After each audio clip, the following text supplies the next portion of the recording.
Good afternoon, everybody, and welcome to the Adorama event space, or should I say American Photographic Artists at the Adorama event space. We're really happy to have you here. Before we get started, first we have to say thank you to Adorama, to Seth over here, Teresa, for hosting us here at Adorama. We are very proud to be collaborating with Adorama. And thank you all for coming out, and thank you all for everyone who's watching at home. For joining us again at this fabulous event space. APA is having monthly events here at Adorama, so stay tuned. In addition to all the other great events, we're going to be here once a month. And now a little bit about APA before we get started. We are American Photographic Artists.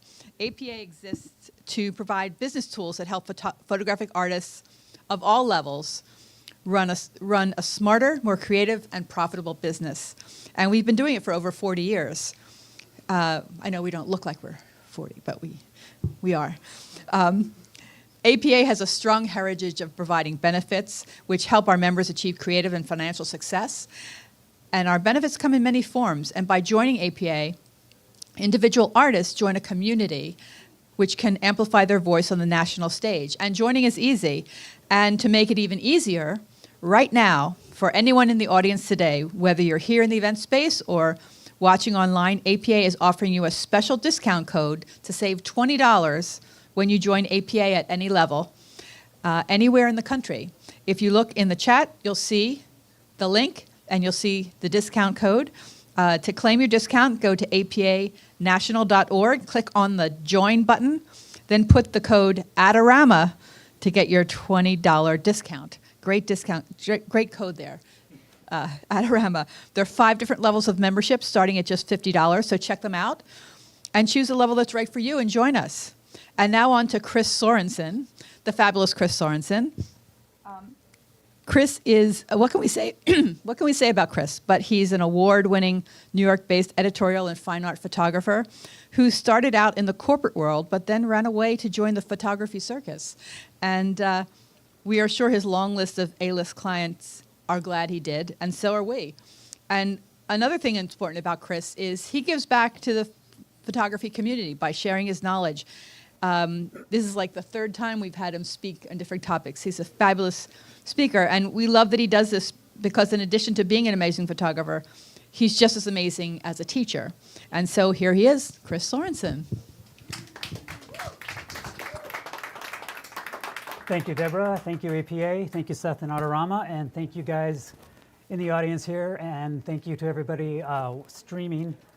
I'm excited to be here for a couple different reasons. The first is I'm self-taught. As Deborah mentioned, I used to work in the corporate world. I got into photography very late in life. I bought my first camera at 40. I became a professional photographer at 45. So I didn't assist.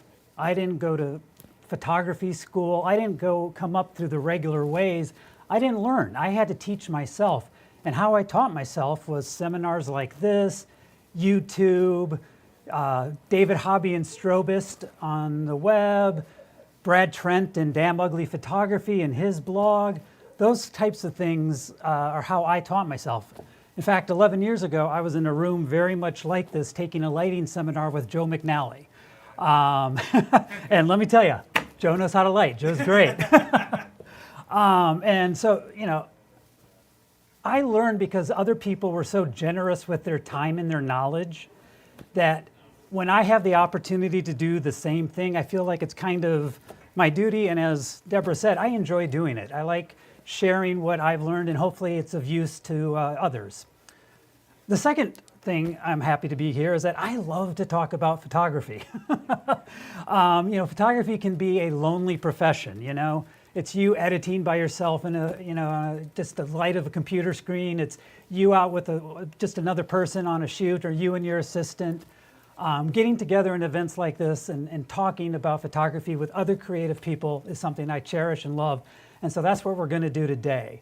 The other thing I'm excited about this particular presentation, talking about ideation to creation, is having been a big consumer of these type of seminars. When Deborah came to me, she said, hey, would you be willing to do another one? But, you know, at Adorama, we have this new partnership with them. but they don't want it to be about lighting. They don't want it to be technical. There's so much technical stuff out there. You know, she said maybe business, maybe something else, and I immediately said, how about creativity? Because I've been thinking about doing this kind of presentation because it's something that through the pandemic, and you're going to see in a little bit, that became very important to me. So like there's lots of presentations you'll see that talk about lighting. You'll have a lot of celebrity photographers that tell you funny behind the scenes stories and stuff, and I love both of those. And I've been to a lot of both of those. We're going to try a little something different here, and I'm going to talk about the making of, not just the how, but also the why and the conceiving of, and walk you through how I made all these images and open it up to questions, which is another thing before we move on. There'll be a Q&A at the end, but I want this to be interactive, and it often is more valuable for the questions to come in the moment when we have the image up, as opposed to waiting 30 minutes and having to pull up that slide again. So if there is a question or a comment or something as we're going through something, just raise your hand and we'll try to address it in the moment. All right? So with that, let's get started. And there we go. All right, so let's start with about me just very briefly because I want to get to the meat of this and talking about images. I shoot predominantly celebrity and editorial portraiture, and that ranges from everything from a cover feature for American Way with Nick Jonas to a cover feature on Sammy Nasrat for Money Magazine, a cover feature for John Leguizamo for American Airlines, their Spanish language magazine Nexus. And then when you're shooting editorial portraiture, you're not always shooting celebrities. In fact, most of the time you're not shooting celebrities. You're shooting regular people who have done something of note.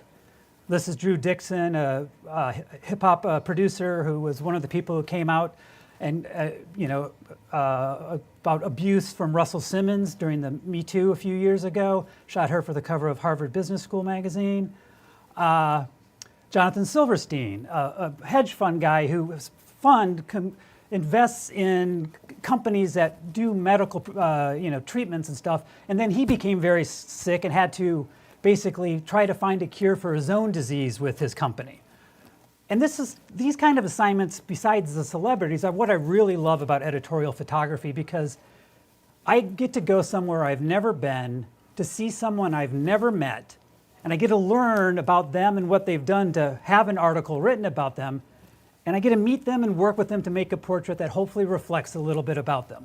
And I think that's a great profession. And it's a little sad to me that print and the editorial world is, well, I don't want to say dying, but struggling right now. But anyway, so that's probably 80% of what I do is that type of work. I also do a fair amount of travel work, from a cover for Hemispheres, United In-Flight magazine, trip to Atacama Desert for Rhapsody magazine, Nova Scotia for Hemispheres, Shanghai and Hong Kong for Boston Globe magazine, California, the wine country for Tatler, etc. Here's one in New York City, because travel is not just other places. Sometimes it's in your own hometown. And I also do a fair amount of documentary work. This on CTE for Washington Post magazine, behind the scenes with Washington Post of My Fair Lady and Laura Benanti, and then NGO work like the salt mines or sand mines of Pokhara in Sri Lanka for CWS, and then Cambodia, working with empowering youth in Cambodia and some of the orphanages there. So that's what I do. And before we jump into talking about images, I just want to do one little interlude that I do in every time I do a presentation. You don't have to shoot just one thing, and you don't have to shoot it just one way. And the reason I say this is because a lot of people will say, I met somebody and they said, I need to shoot just portraiture, or I need to shoot this, I need to focus. And I've had people tell me, I had a portfolio review in December where a photo editor for a big magazine told me, love your work, but you really should just do one type of thing. And I was like, great, take it under advisement, but I'm not going to heed that because I love shooting different things. It makes me a better photographer to shoot different things. It keeps me excited and interested in photography to shoot different things. If I had to shoot just portraits the rest of my life, I'd probably go nuts. If I had to shoot just portraits one certain way, I would really go nuts. So I'm not saying that people who tell you that are wrong. It may help your career. It may make it a little easier. What I'm saying is that if that's not how you want to build your career, you don't have to build your career that way, because I started late in life. I decided I wanted to shoot multiple things, and I was able to make it work. And if I can make it work, you can. If you have the passion for it and you make it work, you can do it. So, just a brief summary on that. You don't have to assist. You don't have to go to school for photography. You don't even have to know what you want to do right away. Like I said, I bought my first camera at 40, you know. Oops, sorry, go back. You don't have to be successful young. Like I said, first camera, 40.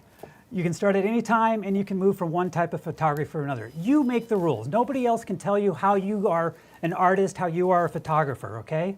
Make your own way, make your own career. All right, rant over. No, it's funny because every time I do one of these and I do that little 3-minute spiel, I have multiple people reach out to me saying, thank you for saying that, because I was afraid to make this step. I was thinking it was too late, et cetera, and it's not, okay? All right, let's move on to creativity. Here's what we're going to do. We're going to talk about creativity and ideas and how I've worked to improve my process relating to that. And then I'm going to show examples from my work, both editorial and personal, of employing that process. And hopefully those things are useful to you. And I'm just going to say this. This is how I work. There are a million great photographers out there in different ways of working. This is just mine, but hopefully some of it has a value to you. Okay? All right, creativity. For a lot of people, there's this perception that creativity is this, boom, flash of inspiration, a bolt of lightning, I mean, even the things we associate with creativity, eureka, and, a light bulb going off in your head, are this instant moment. I'm going to tell you, that's not how creativity works for me. I wish that was as easy as it was. For me, the idea is more of a starting point. It's a roadmap toward a destination, and I have to, basically problem solve to get to the end. Creativity to me is solving a problem. It's building an image or an idea in layers until you've basically added enough clay to the thing and it's done, okay? So what we're going to talk about today is building an idea, but then translating that idea and how it becomes an image. Anybody here seen this illustration before? What this is an illustration of how different people's mind's eye work. So just think to yourself, where are you on this chart? Are you a 1 where if you try to picture something in your mind, you see a high definition, full color picture? Or are you, so there's people who have no mind's eye at all. They cannot picture things in their mind at all. Me, I'm about a 3.5. I'm right here between 3 and 4. I can't really picture things. I definitely can't picture things in high def color. My wife can. I can't. I see things kind of in a blurry kind of color, kind of flash. And when I say flash, I can't like hold an image in my mind and just look at it like a map. My wife can. I can't. I can, like, if I concentrate, I can pull up a flash. So for me, when I have an idea, it's very rarely fully formed. I mean, I'll have an idea, but I pretty much have to build it to see it. So if you don't see everything perfectly in your mind's eye or can't envision things, don't think that's a hindrance. It's not. I almost think it's an advantage to me because it drives me to finish an image because, like I said, I don't have a fully realized image of it in my head. I have a general idea and I got to fight and claw my way to the final image, and then I know what it looks like. So here, we're going to talk about categories idea. And once again, this is just my experience. First of all, there's the fully formed, boom, you have, wow, that's just every aspect of the image you have. Okay, very rarely happens for me. And even when it does happen to me, it's a very, like I said, I'm a 3.5. It's barely color, it's a flash, and then it disappears. So it's, even a fully formed idea for me takes a lot of work. The more common thing for me is like just a rough picture of my head or even a sentence. Like verbal or even reading something is that even if I can't picture it in my head, I don't want to say imagine since I'm not really seeing it in my head, but I can kind of just already tell what it's going to look like or know that it's a good visual idea, even if I can't picture it. Like just the words are enough to make sense to me if that, is understandable. And then finally, the third way I work, and we're going to get into this a lot, is you don't even have to have a full idea to have an idea. Just like you take an idea and build an image, you can take a piece of something, an element or some item, and build an idea, and then build the image. So like you could, we're going to talk about it, but you could build an image on, this pen, okay? All right, so then just go from there. You can take that and then start extrapolating and building. And that's how I end up doing a lot of my images. All right, so let's talk about building an image, since that's where we're here for today. So when you see the file image, you're basically seeing step Z in the process. The idea or that little piece or whatever the spark is, that's step A. There's all of these in-between steps and decisions that photographers make that you as an audience don't see. And that's what we're going to try to go through today, is some of those steps so you can see how to translate, or hopefully it'll help you know how to translate your ideas into images. All right, so we're going to assume that there's a basic level of skill and understanding. All right, so these are the image basics. You pose, you get a good pose, a good expression, a good setting or location, nice lighting, props. These are basically the table stakes in being a professional editorial photographer. You have to be able to deliver these, okay? But I'll just say this, but the one thing is, and I'm going to get into this later, when I think about lighting, and I just want to highlight this now, I want you to think not just about how you light, but why you're lighting it that way, because that comes into play in a little later. And also, I just think it's a good way to think as far as generating ideas and finishing your images. So these are the image basics, and we'll go here. This is a picture I took of John C. Reilly. It's a good image. It's well lit. He's got a great expression, good pose, the hat, the suspenders, everything is well done about this. He loved it. The client loved it. This is what the Wall Street Journal ran. There's nothing wrong with this image, all right? But it was this image, I took this in 2019, right before the pandemic, that kind of started me on this path of reevaluating my work. And the reason is that if you look at this image, there's nothing that says Chris Sorensen about it. You know what I mean? This is an image that a lot of people could have taken. It's a very good image, but there's nothing distinctive about it. And the problem is when you're on a shoot, and I talked about earlier, some of the seminars when people kind of show behind the scenes, but I actually do have a behind the scenes of this. My assistant sent me a photo, but it was a live photo, so I was able to turn it into a video. So you get to see John C. Reilly finger dancing for me. So let me go back here actually. So I did not ask him to do that. He just started doing. He's wonderful to work with. But so this image made me think, like, if I want to elevate my game, if I want to have people look at an image like they look at like Dan Winters or Annie Leibovitz or Chris Buck or all these great photographers, I need to do more than an image that other people could do themselves. So I started doing an evaluation of my work and what I could improve. And one of the tools I used was basically doing Monday morning quarterbacking. And I don't know if for the non-sport fans, Monday morning quarterback is basically when you talk about what the team did wrong in the previous day on Sunday football. And what I started doing is basically evaluating my shoots afterwards. So when I was done and had delivered all the projects or all the images to the client, I would go through my images and just see where I had done things or, I had made a mistake or I had missed something. And, it started giving me ideas where I could improve myself. So I was all ready to start applying those knowledge to my assignment work, and COVID hit. All my assignments went away. And if you've seen any of my previous assignments, or our previous seminars, I'm huge on personal projects. I'm big on making my own work, and the problem with COVID is I couldn't go out and do personal work because I couldn't be around anybody else. Well, the one person I could be around was my wife. So about 6 weeks into COVID, after doom scrolling on the couch for 6 weeks and not having a shot at all, I see my wife wearing a green shirt. I realize we have these green feathers, and I have a green backdrop. Colors. There's a picture there. We take a picture, and that's the start of Wife During Quarantine. I'm just going to give you a 60-second summary of Wife During Quarantine.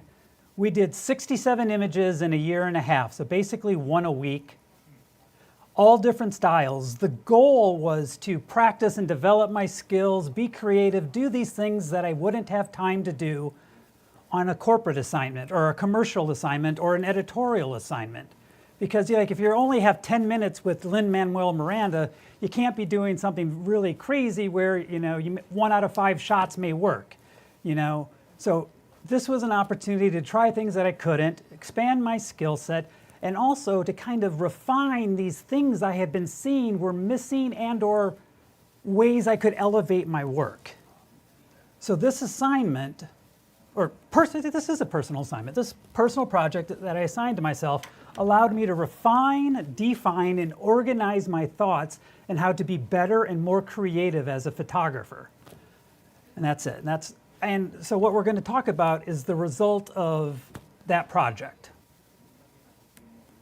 So, as I was going through, as I thought, going through the Monday morning quarterbacking, going through the Wife During Quarantine, I started kind of categorizing these areas where I could add value to an image, where I could elevate an image. And I'm just going to quickly go through and then the summary and then go through the specifics. And those categories were shapes, colors, angles, movement, parts, shadows, and it basically spells scamps. And there's nothing magical about scamps, and there's nothing magical about any of these things. It just is a checklist for me to make sure I'm not forgetting something. You know what I mean? It was a way to focus and make sure that I am doing my best possible job when I'm making an image. So shapes. What do I mean when I talk about shapes? All right, so this is from Wife During Quarantine, our chair image. And literally I saw this chair. Let me just say this to start with. When you're doing 67 images and you're trying to do something completely different in theme and lighting and everything over a span of a year and a half, you just start looking for anything that can generate an idea, because 67 distinct images with the same model is a bit of a daunting task. But for this one, I saw this chair and it reminded me of a skeleton. So I'm like, aha, if I hide her body, black, her wearing black on black, it looks like that's her body. So that's one illustration of, using shapes in an image. I also had this idea to basically make a paper doll look. So we made all this using cardboard and seamless. And once again, it's just trying to make things as graphic as possible, make things more illustrative. And then this image, our handmade image, once again, it's just shapes and colors. So, and then speaking of colors, that is the second category here. So when I talk about colors, I'm talking about several different things. It could be that color is the most important thing in an image. Like this image is all about color, all right? It also could mean color in the fact that you're doing a certain kind of toning or a certain focus on color. So it's not monochromatic or it's not black and white, but there is a focus on one singular color.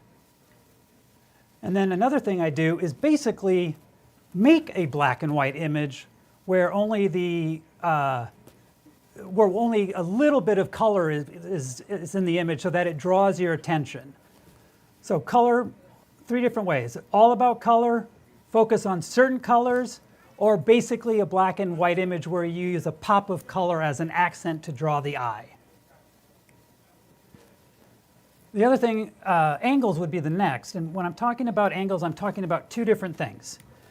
I'm talking about angle that you're shooting from. So like here, I'm basically sitting on the, almost lying on the ground, shooting up at my wife.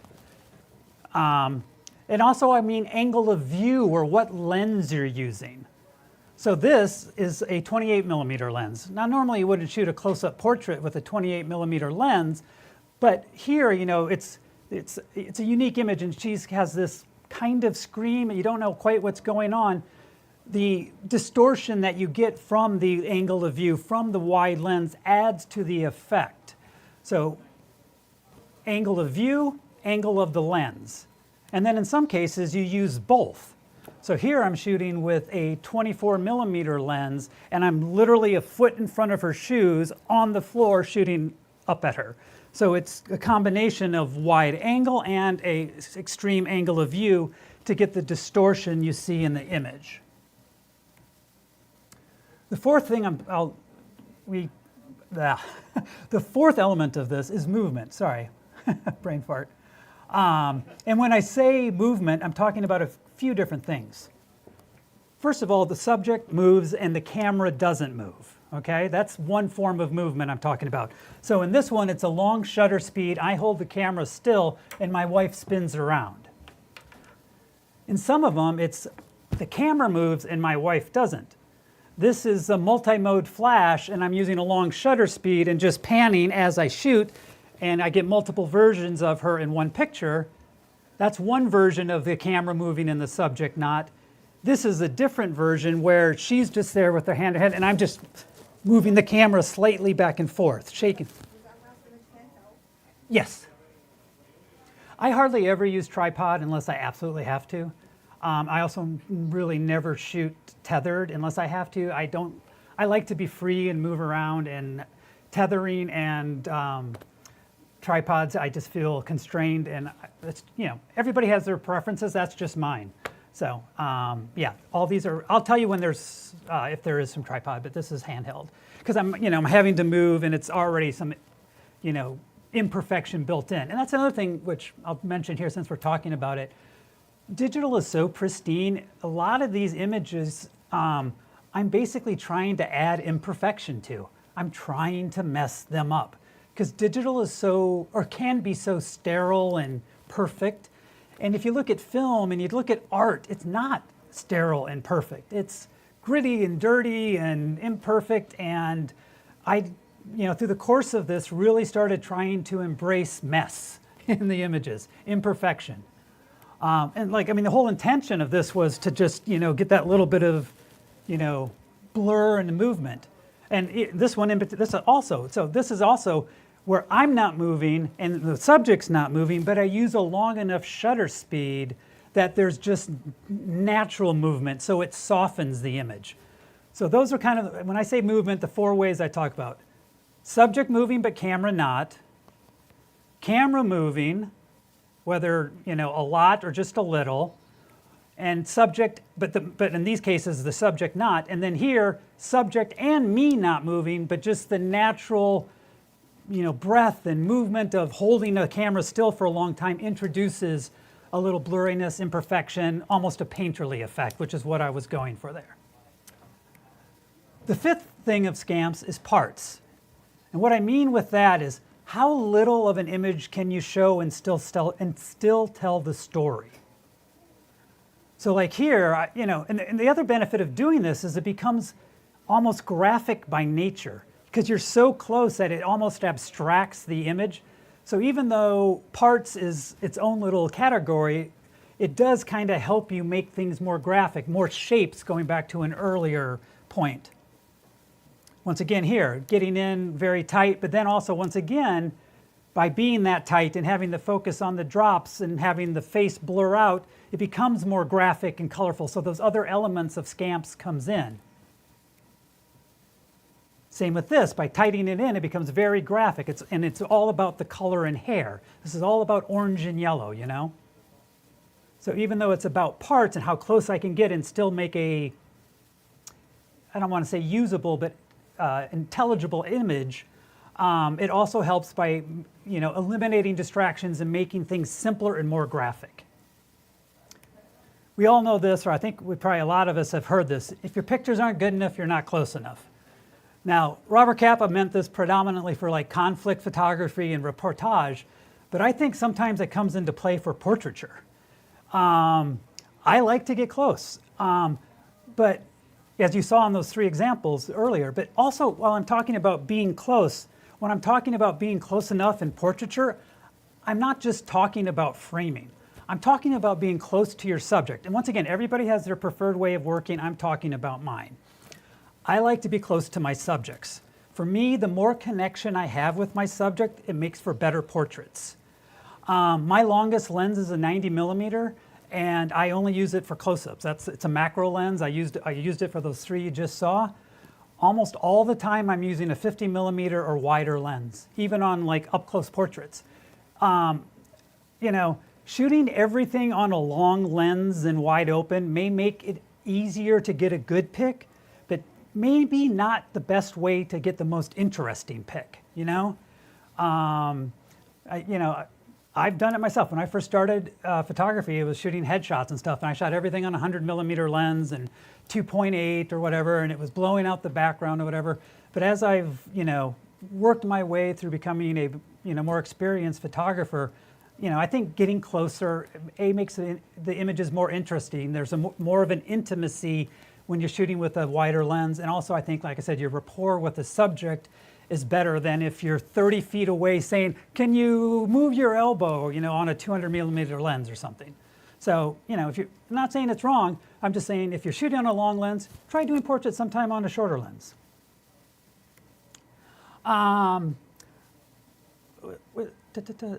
Shadows, here we go, sorry. I thought this was a summary. So shadows. Now when I'm talking about shadows, I'm talking about a few different things as well. I'm talking about playing with how shadows are cast on the background, like on these 2 images. I'm also talking about using a shadow within an image. So like the shadow of her hand on her face and neck, 100% intentional. I mean, we're basically doing a horror movie still image here. And so that shadow of, is kind of a surrogate for whatever's coming at her. So I wanted that shadow to be on her face. So that's one way you can play with shadow. But when I talk about shadows, I'm not just talking about how I cast shadows.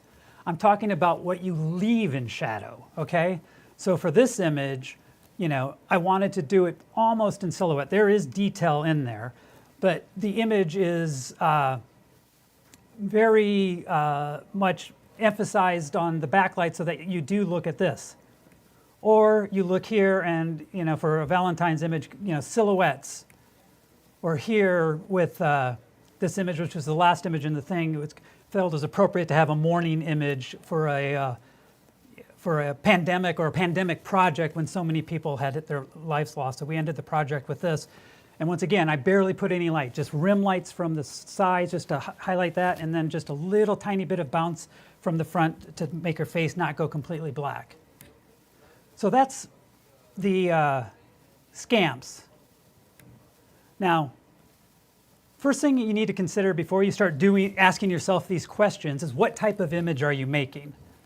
Are you going to make an environmental or a realistic image? Or are you going to make something studio or abstract or conceptual? Because that'll change your answers to the plans. So one of the first things I do is think, okay, is this going to be environmental? Is this going to be more abstract, conceptual? And then I start going through my checklist. So while I was preparing for this seminar, I was doing this and I realized I had omitted something. Scamps is like the technical side of creativity. It's all of the lighting and framing and all those types of things. What it was leaving out was an emotional, intellectual side. And not that I wasn't doing that, but for whatever reason, when I put together that acronym, I hadn't thought about it. But when I was doing this, I'm like, oh shit, or shoot, I forgot something. And so what do I mean by an emotional or intellectual side? Emotions, attitude, action, an idea or a message, that there's something in there. Don't be afraid to show your subject's emotional life. And the other thing is, it gives your subject something to do and gets them out of their head. If you give them something to do, they're not going to be sit there wondering what to do with their hands and all these other things. So it helps you on a technical side too, but also adds another layer to the image. And here's just some examples. her with the lifting the weights and blowing the bubble just, completes that image. The look of horror while she's eating the popcorn, the stage fright look here, the action of, pointing to the, having a staff meeting here. We showed this one earlier, the pulling of the hair, the reacting to something off frame, the scream. Here, just the little bit of the wide eyes, just even the slightest little differences can add to an image. Here it's that, little sideways glance and the pull of the glove. Those little things can really make a difference to elevate an image. And let's talk about on an editorial job versus a portrait or a personal project. This is D. Ray McKesson, who is a civil rights activist. I shot him for ESPN the Magazine. Love this image. This is one of the images that got the most likes of anything I've ever posted on Instagram. And the reason why I think like I said, it has the basics right, but it's his expression, the attitude that makes this image great, because if we go to this one, it's the same lighting, same everything. It's just a normal kind of happy smile, and it's not nearly as good of image as this. So add an emotional or an intellectual side, give your people something to do and it'll make the image better. So that's Scamps and Scamps Plus with the emotional part of it. So how do I use it? I use it to improve my editorial work. So for editorial work, I'm not in control of everything in the frame. I certainly didn't choose the model. I didn't choose the location. I don't choose what they wear. I don't choose how their hair is, all these different things.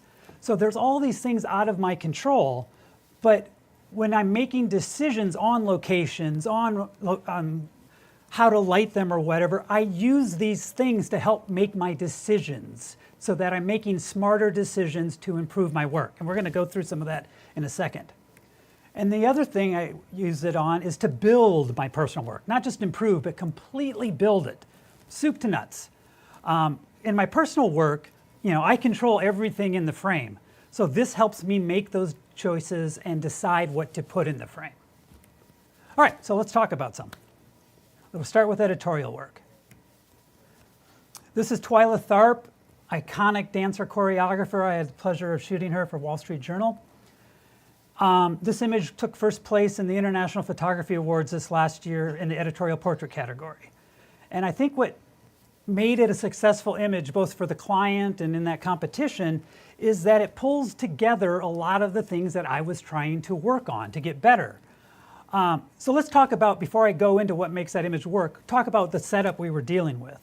So this is another image from that shoot, and this is where we were shooting. It was in her home, and she has an own little studio in there. And she said when we first got there, I'm not going to dance, and we have to shoot it in this room, no other locations. So I'm like, okay, she's not going to move, she's not going to dance. So, it's kind of a plain and not that great location. I mean, it's great for dancing, and there's a lot of things we can do with it, but it's not, a location that you say, wow, this is amazing. I'm going to have to do some things to make it interesting. So like here, I kind of put this stuff in the back just so it wasn't just white. I, utilized the pole. I had her, moving her body around just so it had this feeling of grace, even if she's not dancing, you know what I mean? And this is actually the image that the Wall Street Journal ran as their main image. And here I said, just lean up there, and then I'm like, put your legs out. Put your legs out further and further, just to try to get it so it is exaggerated so it becomes a bit of a statement, And even in this very basic and plain image, going back to shapes, you can see that I'm trying to kind of make little blocks and shapes behind her. We got that square, we got, I intentionally showed this little bit of hallway and the shadow there, so there was a, just to break up the background and stuff, you know what I mean? And then color-wise, everything's tan and black here, you know what I mean? So there is a color tonality that works. But I knew I had to build something more interesting. So I always travel, or almost always travel, with this little backdrop. It's super easy. It's 3.5 feet by 4 feet. It's gray on one side and it's this blue on the other side. And the minute I saw her, I was like, okay, she's wearing an outfit that's black, that's going to read, depending on color toning, as a very dark navy. So that's, there's a tonality there. And then she had this chair. And I realized that it matched perfectly the bar that I had wrapped my canvas, my Oliphant around. And let me tell you, just talking about doing little things that prepare you. When I got this backdrop from Oliphant, it was wrapped around PVC. And I'm like, you know what, there's gonna be times when I wanna show this in the shot, and I'm gonna need something better looking than that. So I took it out and I bought a pole, or wooden dowel, and I was about to use it, then I'm like, now this unstained wooden dowel isn't attractive enough. I need to stain it so that it looks better in pictures, and I stained it and didn't use it, and then boom, on this image, it matches her chair exactly. So, I'm like, okay, well, we'll put her there, and, I'm like, kick, and she just starts doing all these great things, and we get this image, which is a wonderful image, but it's still not as good as the one I started with. And then we also shot, her just on the backdrop. And, once again, color and tones, it's just basically, it's whites and blues, and then the red glasses make it pop. And all of these three, these are all good images, but none of them compare to this one. And the reason they don't, I think, is that this one has more layers built into it. There's more things that make it visually interesting. You not only have the color, but you have the shapes, because I deliberately framed it so that you have a little bit of the wall on either side. So it becomes almost a little Mondrian-ish, you know what I mean? It's shapes and colors. You have the matching of her. You basically only have 3 colors in it. You have the blue between her outfit, and the backdrop, and you have the tans, which would be the chair, the pole, and her skin tones. And then you have white, her hair, and that little bit of backdrop. And so you have everything kind of matchy, and then boom, her red glasses just make her pop and draw your eyes immediately to there. So it works on multiple levels. Shapes, we have these shapes and colors working, or shapes working of different colors. And then also we have colors used smartly. There's matching colors, there's a single pop of colors that draws you into her. So that's, I think, why this image works. And you're going to hear me talk a lot about this as we continue through. The lighting on this is super simple. It's just a 50-inch soft lighter right over here. You know what I mean? And when you're trying to figure out how to light, what I often ask myself, is this going to add to it or is it going to distract from it? And this is already such a lovely image, and we have these colors going, and she's got this great pose. And once again, talking about giving her an energy or an activity, even though she's sitting there with the eyes closed, the languidness of it and her eyes closed, there is an action. She isn't just passive there. So there's all these elements that make it work. So why am I going to distract from that and do some complicated, moody lighting? Let's just, boom, let's just do soft light and let the image speak for itself. So when yes? First of all, wow. Second of all, on a shoot like this, are there discussions ahead of time, or do you walk in kind of cold and have to earn her trust, develop rapport? How does that happen with somebody like this? So I am very rarely going in with. The question is, when I'm going in on assignments, is there like directions on what I need to do? Is there an introduction, or do I need to like earn her trust and introduce myself and do all that by myself? And I had never met her before, I had never talked to her, and the client was basically, hey, go shoot Twyla Tharp for this article, and it needs to predominantly be a vertical, but give us some horizontal. And other than that, come back with something cool. And that's how most of my assignments are, where if I get a instruction, it's like, okay, this needs to be, studio style, or it needs to be vertical, but that's about it. I very rarely get detailed instructions on how I do the image. So I show up to this, and she did not want her picture taken. It's the thing you got to learn as an editorial photographer is that these celebrities and these regular people are not there to make you an award-winning image. They're not. They're there because there's an article on them, or they're doing press for their movie, and it's a job to them, and it's a job they have to do, and some of them like it, some of them love it, a lot of them do not. So when you go into an assignment, I always have 2 general thoughts. What am I going to do if they're into it and they'll give me something? What am I going to do if they're not? And if they're willing to give me stuff, then I have these ideas that are more about them. If they're not willing to give me anything, then it's like framing and lighting and all these other things I might rely on more to make an interesting image. does that answer your question? Yeah. Did she warm up over Oh, well, time?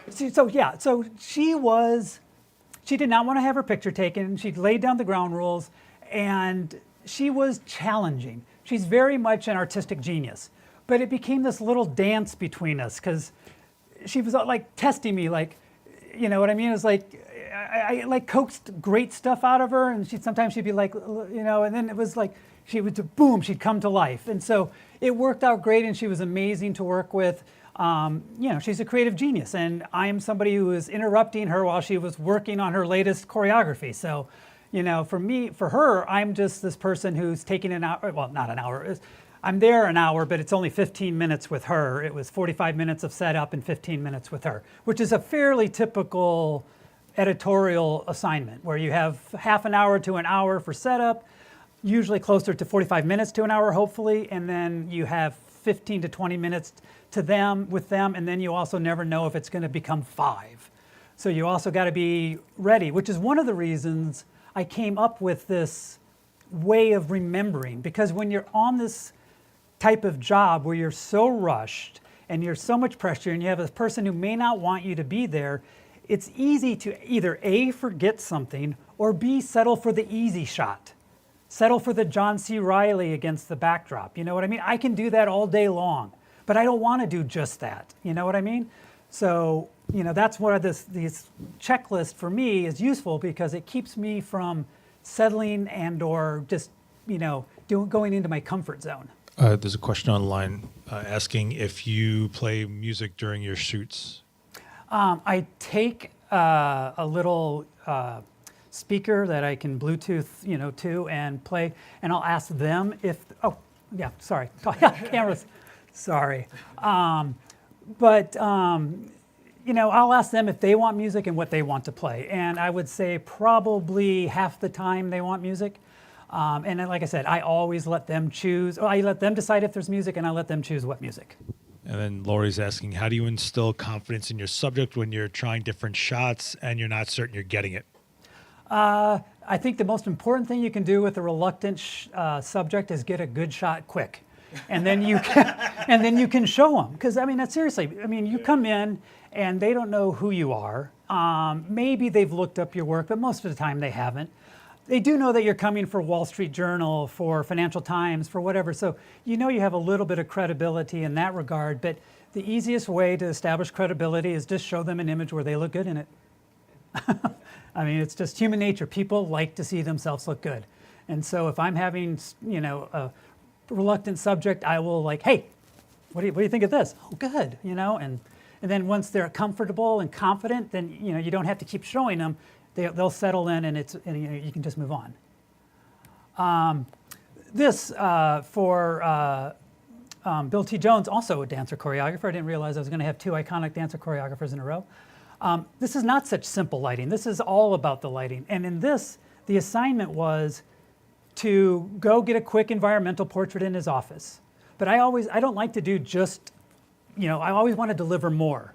And I also want to always try to do a look for me. You know, like if they say 2 looks and, you know, whatever, I'm always trying to do a third and be creative with the third one.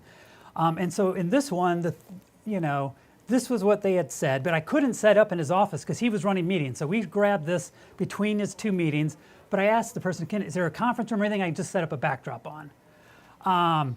And she was like, yes, there's this tiny conference room. So we were in there and we set up and we got this shot. And so while I'm setting this up on this tiny thing, it's 5 feet wide, he comes in and says, hi, I'm Bill, just wanted to say hi.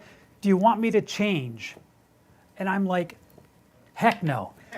Because the minute I see him walk in the yellow, I know I have this blue background and I'm already thinking colors. I'm thinking colors and shapes. I can make something interesting out of this. So when somebody comes in and says, do you want me to change, and it's something interesting, never say change. Never. I mean, portraiture should reveal character. So this is Jay McInerney, right? Wrote Big Lights, or Bright Lights, Big City, a lot of novels. I'm shooting him, and we're about to shoot. He goes, oh, I'm barefoot. Should I put shoes on? And I'm like, no. I mean, do you normally go barefoot? He's like, yes. I'm like, I want to show you like that. You know, it reveals who they are. Shot this, Alan Patrikoff, one of the first hedge fund guys, you know, kind of an icon in the fashion or finance industry. we were about to shoot, and he realized he was wearing tennis shoes and no socks. He's like, oh, should I put on? And I'm like, no, because he's an 89-year-old who still runs marathons. That's part of who he is. So I want to show who he is. I want to tell his story, and these little unique things are part of the story, or if they're not part of the story, they give you something of visual interest. So for here, I was like, okay, I have the blue, I have the yellow, let's add a primary color. So, you know, red makes sense. And here you can see what it looks like without the red. I mean, the red makes the shot. I mean, this is fine, but it's not, you know, it's not the red shot. And here, once again, you're looking at just another option, but, you know, not as good as this. All right, we're already going in time, so I'm going to zip ahead here to some wife during quarantine images. So this was the first image. Now I'm talking about personal projects. So this is how I'm going to use it when I'm completely building the image from scratch. So this was the very first image, and this was the green shirt she was wearing. That's the yellow, or the green flowers, the peacock flowers we had. That's the green background. So even, you know, it was colors that triggered, you know, the thoughts that said, I have an image here. So if you had to, you know, looking at the Scamps list, you know, even though colors is a second, colors is usually the first thing that I'm thinking of when I'm talking about an image.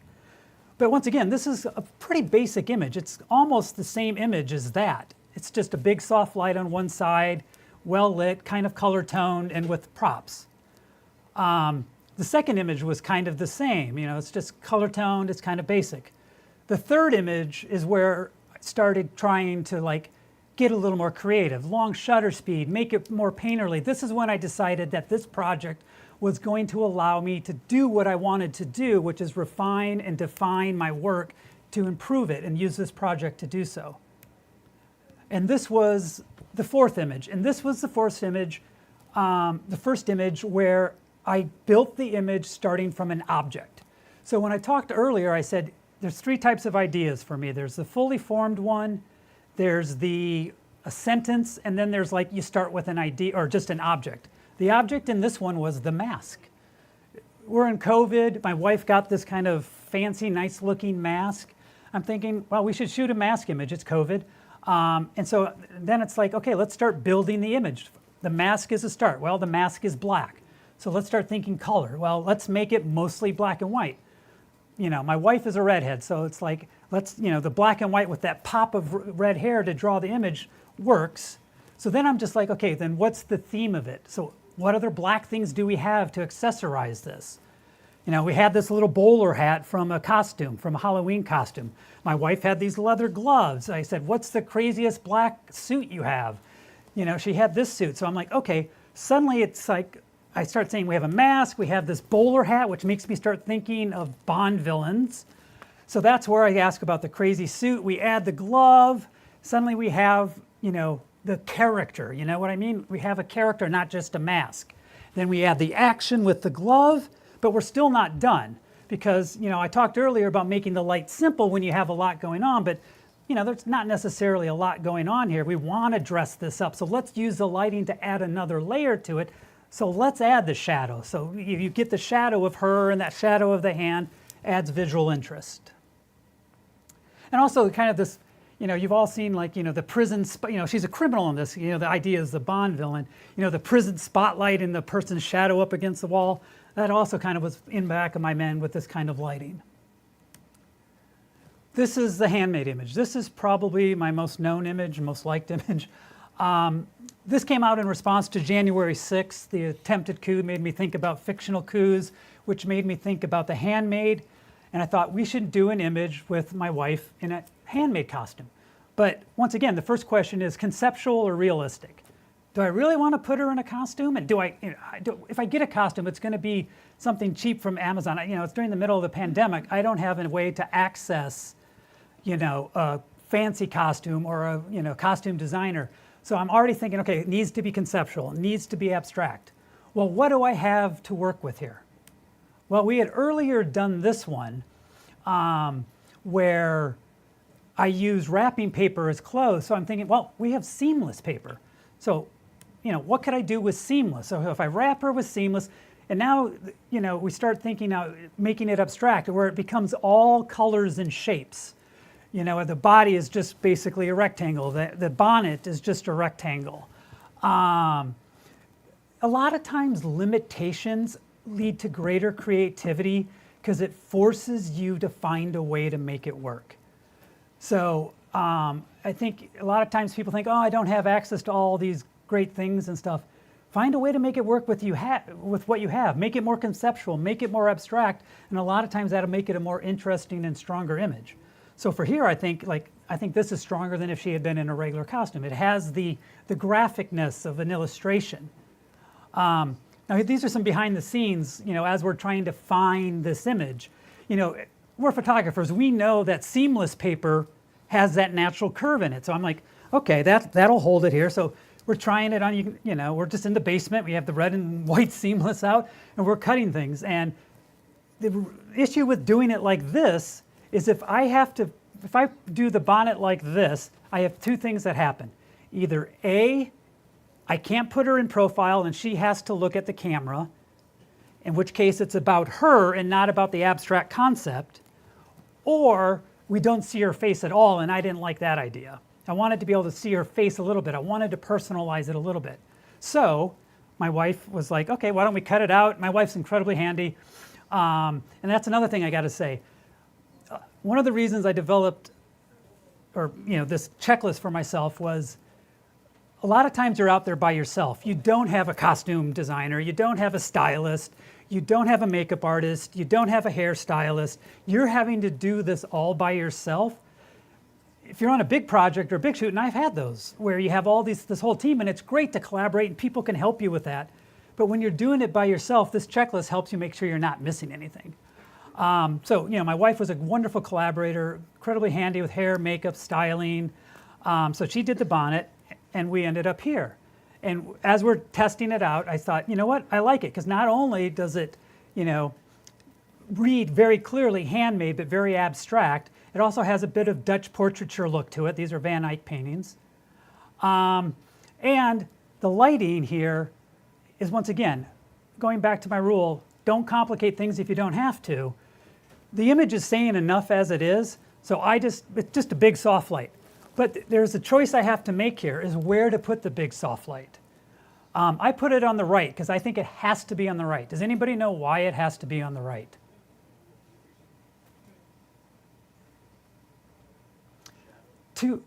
Yes, shadow. Somebody said shadow. Thank you, Greg. The issue here, so I'm lighting it from the right, and what that does is it throws her face and this little bit here into shadow. If I light her from the left, it reverses that dynamic. This is the whitest part. Her face is in primary focus of the light, and this gradually starts to fade. So the focus on the top part becomes her face versus the bonnet, and it makes it about her and not about the concept. So that is the technical reason I wanted the shadow to fall this way, which leads to the ideological reason, which is to make it about the concept and not the individual. So that's reason number one. The reason number two it needed to be to the right is so we get this specular highlight on the shoulder. Because if you put it over here, you don't get that highlight. The highlight is on her stomach, basically, and everything else just goes to dark, and you don't have a shape. You don't have a body there. So for technical and thematic reasons, it needed to be on the right. And then, of course, you can't go wrong with literal Rembrandt lighting. If you go here to here, it's just, light from the back of the bonnet towards the face. And also, we're dealing with a coup. We're dealing with fascist imagery. The Handmaid's Tale is about a fascist takeover. And so the color and the shape also is kind of reminiscent of Pink Floyd's The Wall and the kind of the fascist imagery in that. So that's why the black image, the black background was chosen. This image we talked about briefly before as an example of where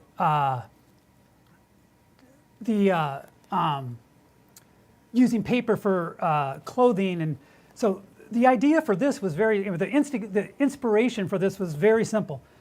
it's Christmas. We should make a Christmas image. I mean, and then trying to figure out where from there you go. So the first thing was like, okay, we're going to run to Dollar General because it's open on Christmas morning. We're going to buy whatever is left after everybody's rummaged through it, and this is what was left: these bows and this paper. But so clearly, this is going to be an image about shape and color. So once again, I'm already starting to think, and the general idea was, well, we're just going to wrap Maggie as a present, and I'll figure it out in the moment. And I tell her, because once again, collaboration is key. I say, do your hair up, because I want the clean neckline. You know, I don't want, you know, an image with a lot of things in, you know, interrupting the silhouette. So just do your hair up and put bows in it and do your makeup green and red. She goes up and does that, and I just leave her alone. And I'm trying to figure out, you know, I put the red because I knew I was going to use red as the back, but I didn't know anything else I was going to do. And then she comes down with her hair like this, and I'm like, oh my God, of course, it's Frida Kahlo.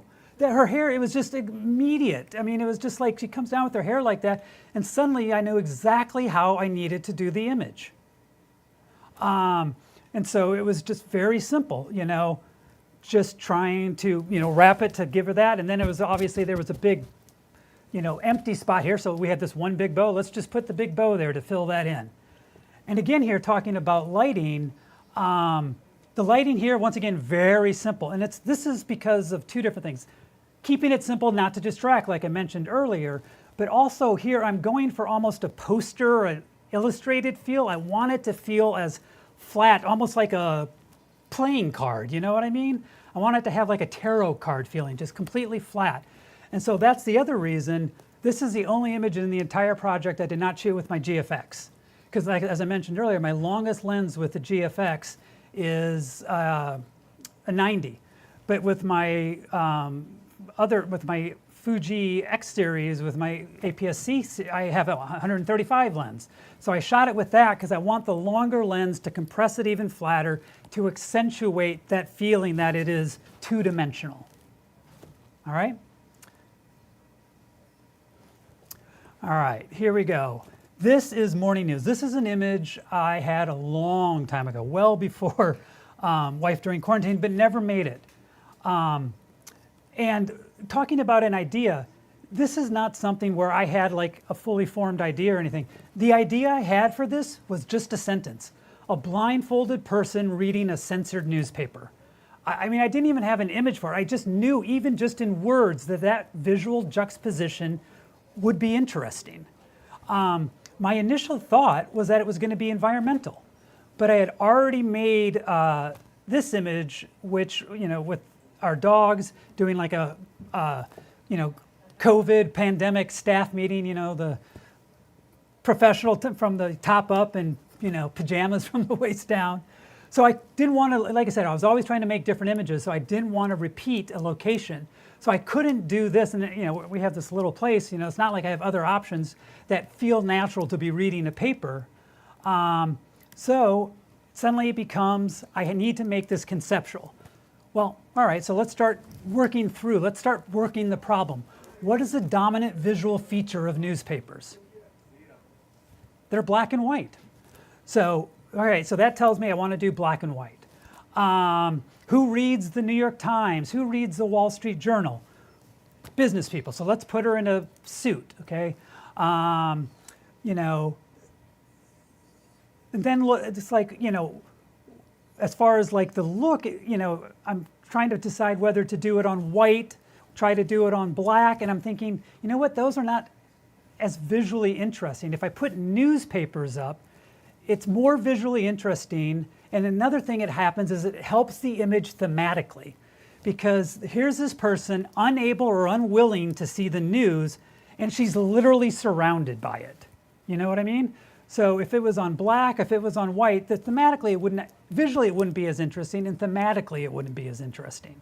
So, you know, I made the decision to surround her with this, and, you know, like I said earlier, it basically becomes a black and white image where you have this pop of color that draws your eye. And that's the thing I use a lot. We talked about this image already. This image, you know, we did like 7 or 8 different images where the primary color scheme is black and white with this pop of skin tone and orange. So when you're going through these images, making these decisions, I mean, like I said, it'd be great to say it's this wonderful, marvelous, creative thing, but it's work. It's just checking the box. It's a decision tree. Is it conceptual versus environmental? Am I going to do it, in what color scheme versus this color scheme? What lens, I'm making all of these choices that are really just, a flow chart, a decision tree. And the image I end up with is not the only good image that could have been made.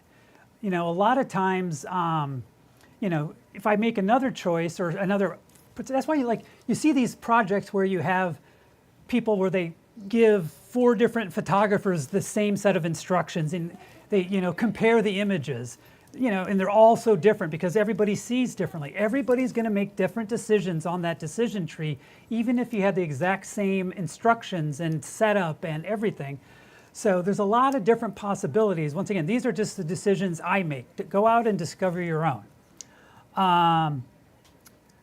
And then we're almost at an hour here, so we're going to do one more after this actually, because I want to do an environmental one, so I am going to go a little long, Seth. Hope that's okay. But before we move on to the last one, I do want to talk about. So, I did it conceptual because I had already made the image on the right. But what if I hadn't? So let's do a little brain exercise here and say, okay, what if I had shot this newspaper image in my kitchen instead, if I hadn't done this? How does that start to change the image? All right, so let's look at it. Well, first of all, the image on the left, the image I made, has very much a, Matrix or Men in Black feel to it.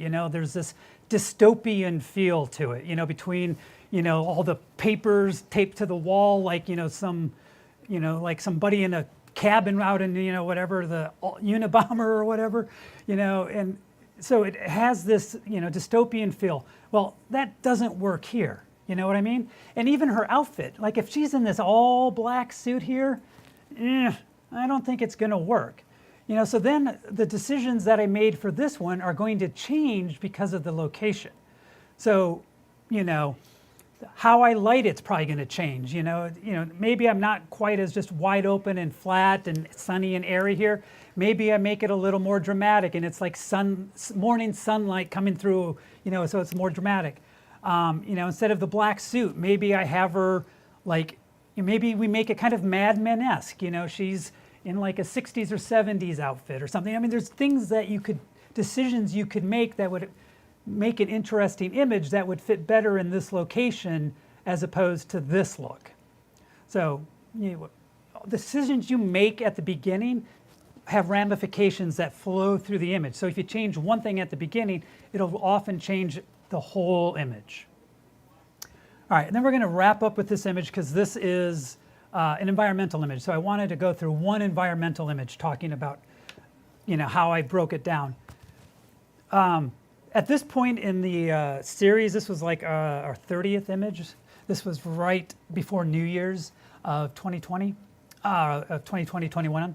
I hadn't done that many environmental images in this project. I'm like, you know what? I mostly shoot environmental images when I'm on assignment, so we should do an environmental. So I'm like, okay, what do we have? Well, we'd already shot in our kitchen. The only other location we really have, is the living room. Well, what can I do in the living room?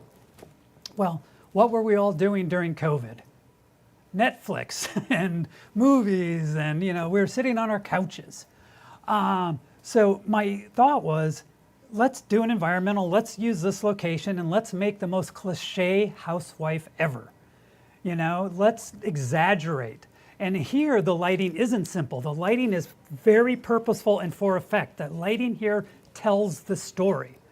So if we're making all these decisions, and when I'm talking about these decisions, there's a lot of different, there's a lot of different decisions. Some of the decisions you make beforehand, they're like what I'll call design decisions. And then there's some that you make in the moment. You kind of discover things and modify and adjust. And then there's some that you make in post. A lot of times I know generally how I'm going to process, or edit an image, but a lot of times I'll discover that in post. So there's, the way I sometimes think of it is like, as a photographer, on assignment, I'm not always all of these things, but on a personal assignment, I'm the architect who's designing the plans. I'm the engineer who's translating them to something you can build. I'm the contractor who's having to build it, and I'm the decorator who has to decorate it. On a big shoot, there's lots of other people helping you with those things, but here I'm doing all of them. So on these decisions, like in advance, I'm like, okay, most cliche housewife ever, what's the most cliche thing she could be wearing? Fuzzy pink robe. So the pink gives me the color scheme. So I know the pink is going to be the pop of color that draws your eye. So the name of the image is Movie Night. I know I'm going to be, basically having her looking like she's, watching a movie. So let's dress the set, so to speak. It's COVID. People are like having to need, relief and stress relief. So the biggest glass of wine I could find, filled very high, the wine bottle sitting right here. We dress the set. Huge bowl of popcorn, fuzzy slippers, big, huge rollers in the hair. So those are the things I know I'm going to put in her. So now I have her set up. I have the character. Now I got to build the lighting, and I'm going to build the lighting using colors, because I know she's going to be in pink, and I know I'm going to mimic a TV.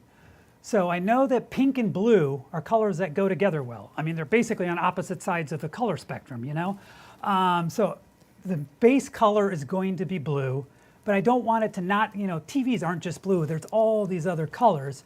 So here is our living room on a super wide iPhone pic, and this is how I lit it. So you have a Godox 82 or Flashpoint here at Adorama, 8200 through a little umbrella here, gelled blue, that's bouncing into the wall and just filling it with that, which serves two purposes. A, it kind of makes it feel like you're watching TV, and it gives you that specular highlight here to make you think like you're having a TV. And it also makes it sell as night. Blue reads as night. I mean, night in general is black that doesn't read on a camera, so blue makes it read like dark and night. So the base level is blue. I have a gridded softbox here that has green that kind of just dirties up the light, basically. And you can see how it kind of passes through here and just makes it look not clean. You can see some of the green in here and stuff. And then you can barely see it, but there's a snooted light right there that is white light. And that shines through, and it illuminates four things, actually. It illuminates the wine bottle so that you see, and that registers in the shot. It illuminates the popcorn, so that registers in the shot. It illuminates the wine bottle. Once again, talking about shadows, very deliberate choice. It illuminates the shadow of the wine bottle, or the wine glass right here, and it illuminates her face. So she and the things that are important have white light. Everything else is dirty colored light. And then, of course, I have to balance everything with the practical light in the image, which is this little lamp right here. So that determines like where everything has to sit, so that light works. Shutter speed, the levels of the other. And then once again, going back to my list, the emotional or the action, if her just sitting there, that's a boring shot. Her, eyes bugged, mouth agape, eating, the popcorn right there makes it a more interesting shot.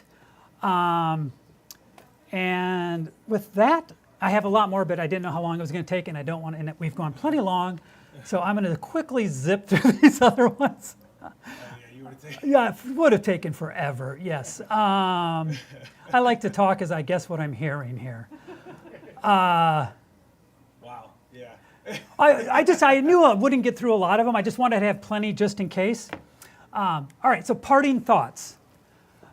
I think a really good thing to do, and I do this for myself, whether it's through personal projects or wife during quarantine, and it doesn't have to be a big project, even just one-offs. I give myself assignments all the time because I always want to be improving and getting better and adding skills to my repertoire.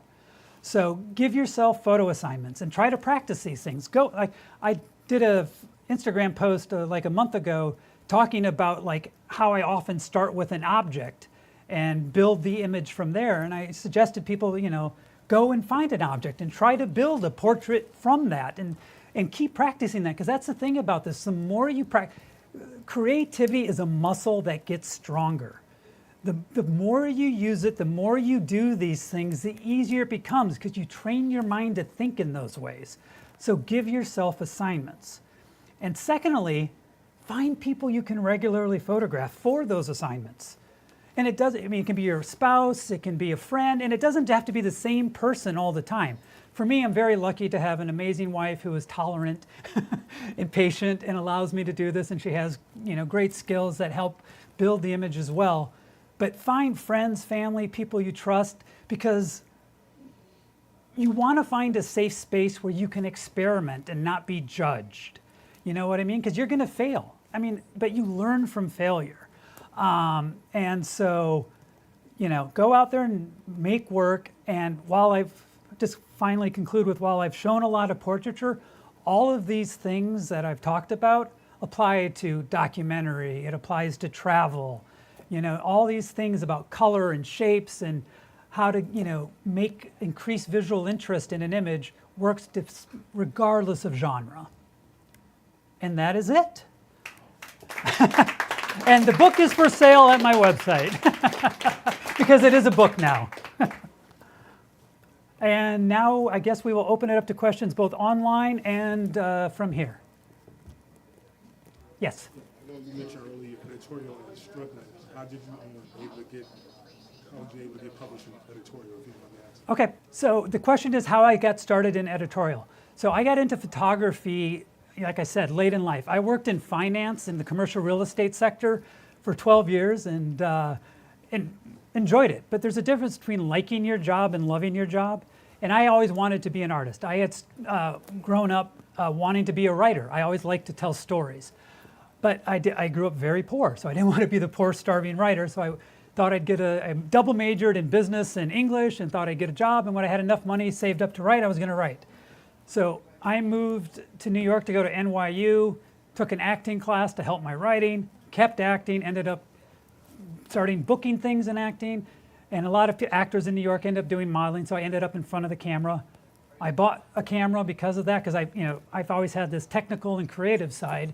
And photography is this wonderful combination of technical and creative. So I was shooting my actor and model friends, and that's what I knew. But after a few years of that, I determined that I didn't want to do that the rest of my life. So I did a personal project where I basically assigned myself editorial work. I was living in an artist building at the time, and I went and photographed all the other artists in the building, basically did studio visits and shot portraits of them. I asked all my actor and model friends, like, hey, I'm doing this personal project. If you will give me an hour of your time, I will show up with lights, I will figure out a few shots, we'll do them, and then I'll be out of your hair. So I basically built this portfolio of editorial work, even though I wasn't getting it. And then my wife got moved to Hong Kong for work. I went with. And so the acting and modeling I was doing, I couldn't do anymore. Shooting model and actors, I couldn't do anymore. But I had been going to portfolio reviews because I had wanted to become an editorial photographer and showing these personal projects and other work. So when I went to Hong Kong, I told all these photo editors, hey, I'm going to be in Hong Kong. I'm going to be your guy in Hong Kong. And I would send them monthly updates and stuff. And I met a photo editor in Hong Kong, and I was able to show her these projects I had done. And she assigned me an assignment shooting Takashi Murakami, the artist. And they loved it, and they ran it. And then she kept hiring me. And she worked for the Hong Kong Tatler, which is a major, big glossy there. And then Financial Times hired me for a job in Hong Kong. So, and then I kind of built from there. So I had built a portfolio of work, even though I wasn't, doing that work professionally, so that when I met someone who could hire me, I was able to show them work that worked for them. So they did hire me. And then because I was prepared because of this work I had done, I was successful on the assignment, kept getting hired, and that led to other publications hiring me. And so I became, a successful editorial photographer in those 2 years in Hong Kong.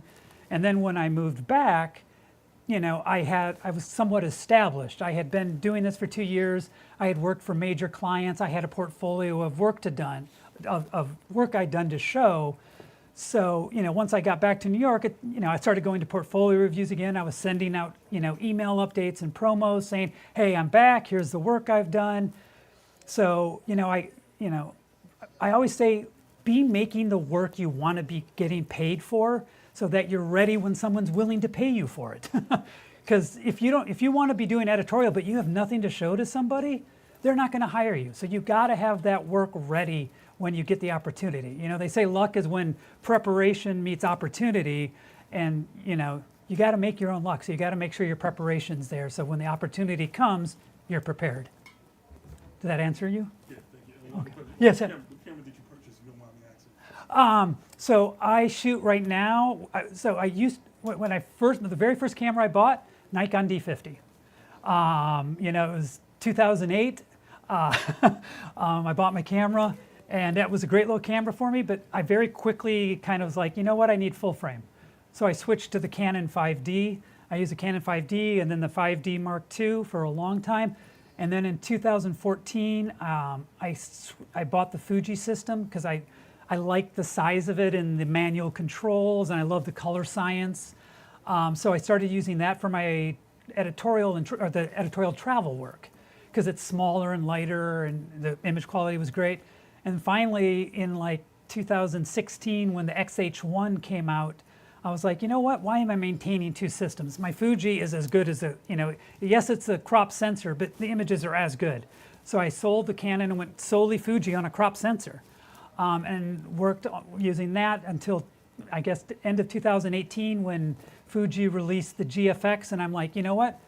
It wasn't worth it to go from crop sensor to full frame, but to go from crop sensor to medium format, that's a jump that makes sense to me. So I switched to the GFX with the 50R then, absolutely loved it. And then when the 100S came out with, 100 megapixels, in-body image stabilization, et cetera, I was like, okay, that's my new camera. So I have the 100S, I have the 50R as my backup, and I have the 45, the 63, the 32 to 64, and the 120.